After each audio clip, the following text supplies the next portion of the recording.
Some investment funds that make us feel good to invest in don't always do good, even when they promise to. And I don't just mean do good in the sense of investment performance. I mean doing good in the world. The desire to invest in companies that are ethical is a principled desire.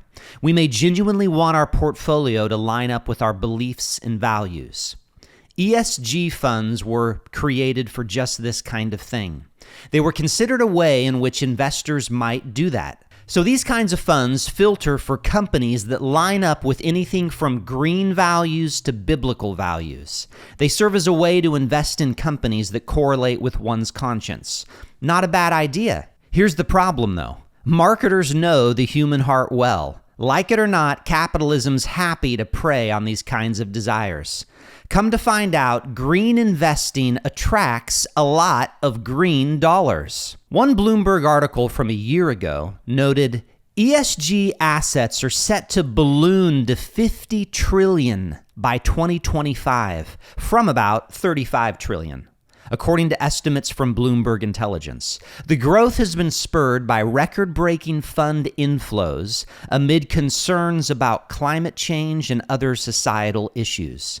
End quote. Okay, let's go even deeper and look at another angle to the desire for socially good investments.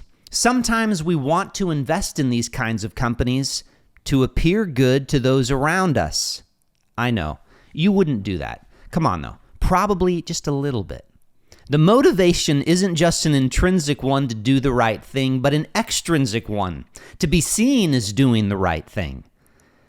I want to do good things for the world, and hey, I'd kind of like it if other people thought I wanted to do good things for the world too. Behavioral economists call this image motivation. One writer says it like this: our social reputations are important to us, particularly in the context of generosity and charity, and they illustrate a social type of extrinsic motivation, image motivation. Some of our choices reflect the fact that we want to boost our reputations and improve our image. No, again, not me. Here's the bad news of ESG investing. The evidence shows that not only do many funds in that category not perform that well in investment return, but many also don't do what they claim to be doing in the world.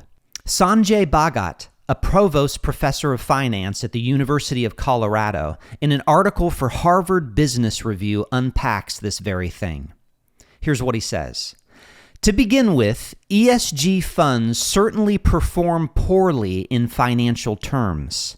In a recent Journal of Finance paper, University of Chicago researchers analyzed the Morningstar sustainability ratings of more than 20,000 mutual funds, representing over $8 trillion of investor savings. Although the highest rated funds in terms of sustainability certainly attracted more capital than the lowest rated funds, none of the highly sustainable funds outperformed any of the lowest rated funds. He goes on to say that result might be expected, and it is possible that investors would be happy to sacrifice financial returns in exchange for better ESG performance. Unfortunately, ESG funds don't seem to deliver better ESG performance either. Researchers at Columbia University and London School of Economics compared the ESG record of U.S. companies in 147 ESG fund portfolios and that of U.S. companies in 2,428 non-ESG portfolios. They found that the companies in the ESG portfolios had worse compliance record for both labor and environmental rules. They also found that companies added to ESG portfolios did not subsequently improve compliance with labor or environmental regulations. End quote. Not good. Of course, you should invest ethically. You should also know that financial firms know many of you want to. Let's face it. Funds marketed as good for the world may not only be weighing on your investment return in your portfolio, they may also be hypocritical too.